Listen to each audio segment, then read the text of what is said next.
movie here that will give you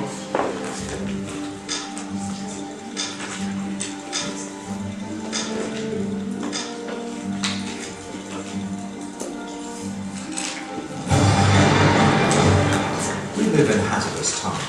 Every second of every day, somewhere in the world, things are happening. Devastating things. Events that might have consequences that no one can foresee. Natural disasters. And man-made ones. Events that can harm people and businesses. We may not be able to stop them happening, but we can be prepared. When an incident disrupts your business, the clock is ticking. There's no time for hesitation, wondering what you can do, how to respond. It's time for action, decisive action.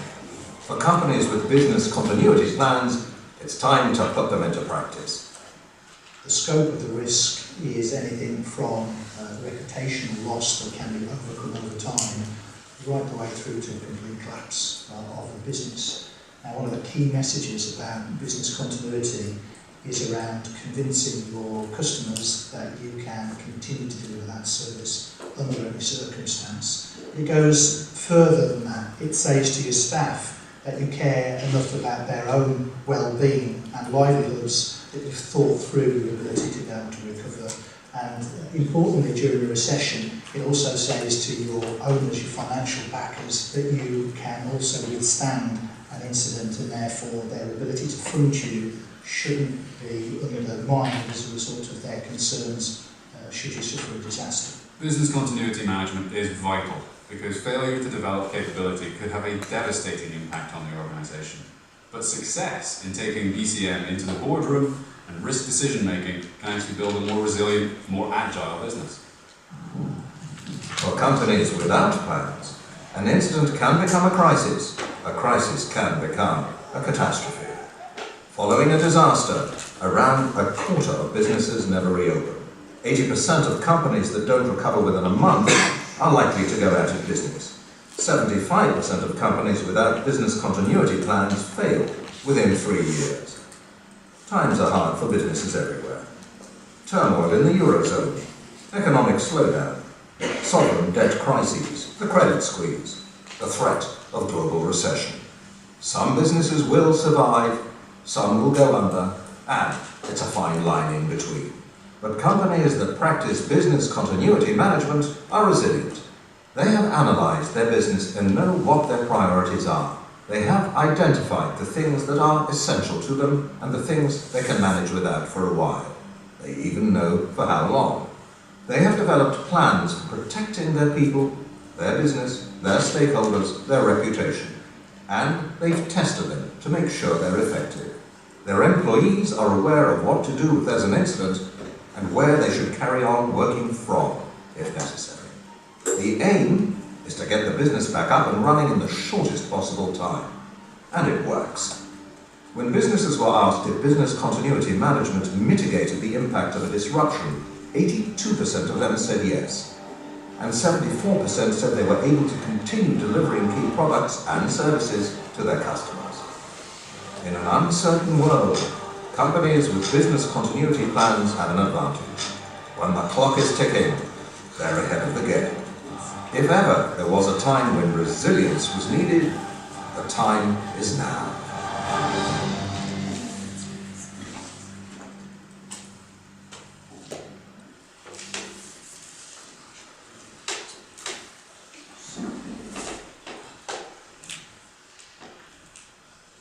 yeah, that's it. So that is a thing.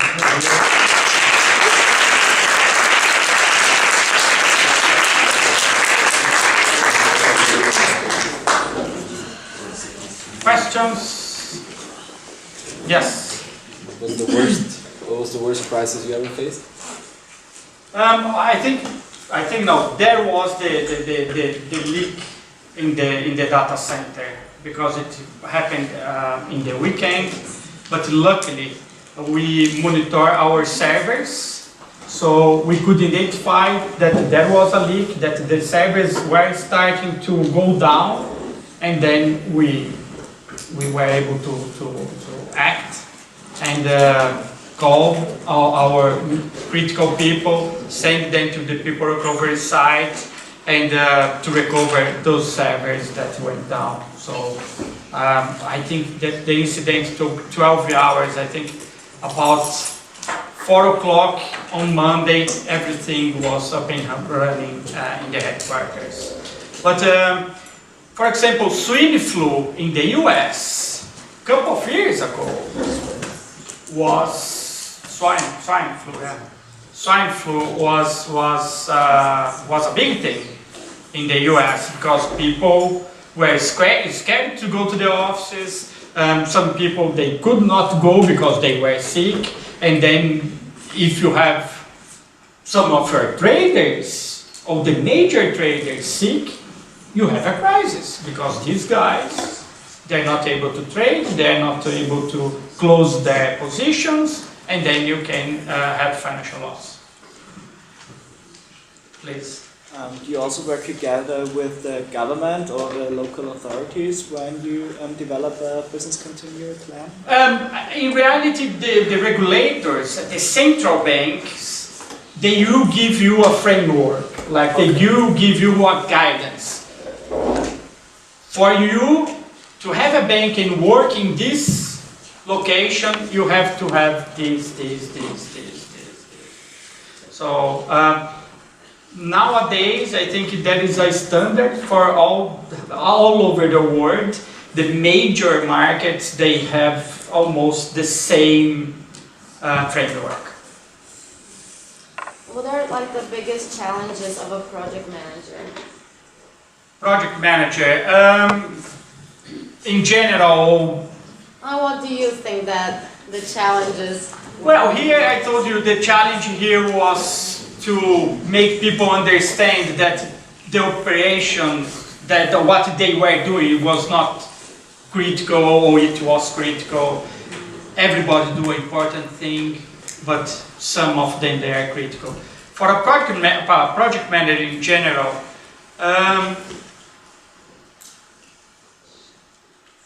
communication. You have to communicate really well. You have to communicate in a way that you can make people work and understand, because like maybe you are doing something, he's doing something, someone in China is doing something else, and you are in the middle of it, connecting those people and making them work together. So you have to communicate really well. Any other questions? Oh. Yeah, please. Do you get emergency calls, or is it, does someone have to make an appointment to figure out? So if there's a problem, Okay. you get an emergency call. Yes, that is a problem. That is a problem. Let's say, well, when we had this leak from the kitchen to the data center, some people, they work in the weekends. Like it's 1 or 2 people that they keep monitoring all the servers, IT guys. So this guy, he will identify, he can do it from home, or he can go to the bank, it's up to him, or up to the bank says what he can do actually.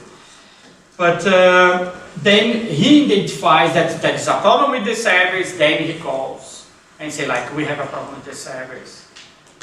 Then you try to figure out how severe is the problem, and then you can call the CEO of the bank and say like, we have a major problem here, we need to evoke our business continuity plan. Do you have any experience in terms of public PCMs, like for government data, if they do that, or how they do that?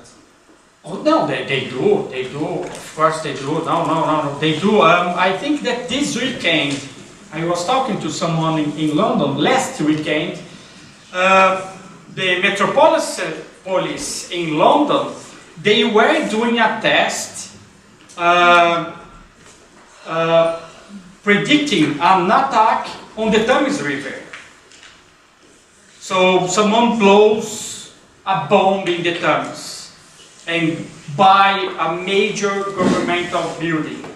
So they have everything, there is the backup, there is everything. Well, with the terrorist attack yesterday, that they evoked a contingency plan to get the Prime Minister out of there as soon as possible, to put people in safety, etc. This is a contingency plan. Like you are predicting that someone will go wrong, and then you have to know what you have to do. Because if you are prepared, of course that's scary, of course that it can lead to a disruption, but you are prepared, you already thought about it.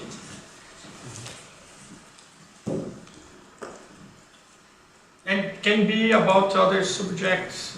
For those that saw my profile, you know that I worked in many sectors. I think that someone was asking about an MBA to go to the investment banking. Yeah, has to be a major one. Like, depends where you want to be investment banking. You can be investment banking working for operations, working for middle office, working for project management, for BCM, whatever. But if you want to work for investment banking, really being a trader, etc., you have to do Harvard, Wharton, Yale, LSE. Has to be, because they only will hire the best of the best of the best.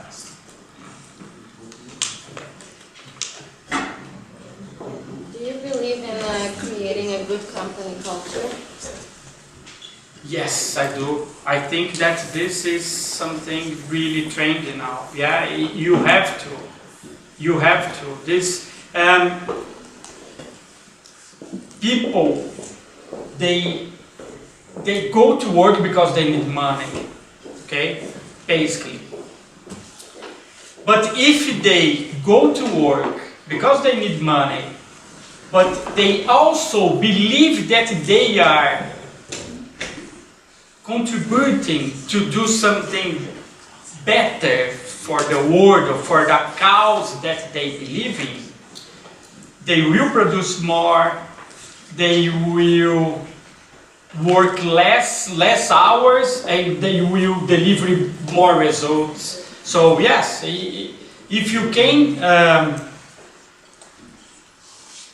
build a culture that will make people happy, and will make people more relaxed, and will make people like what they are doing, yes, you are going to have a better business. Some of the banks, they are really looking at it. A couple of years ago, if you were an intern of one of these big banks in Wall Street, you were working like 14, 16 hours a day, you know, receiving calls. You had to be there because you had to be there. Like, this is, it's something unbelievable. You are working, you finished your job 6:30, but nobody left yet. So there was a culture in the past that when you stand up to go home, people would clap. No, it's unbelievable, but it's true. People would clap because you are leaving early. There is nothing to do. You finish what you have to do, but you have to be there. This is changing because of you. You won't work for a company that has this kind of attitude. So yeah, the new generation is changing the work environment. Yes. Anything else, guys? I hope that it was useful for you, and it's really a holistic view of the business. If you are interested, there is a great career here. You saw by the movie. Yeah, jumping to. There is a few people that are really looking into it. So there is some opportunity here to grab a very good job.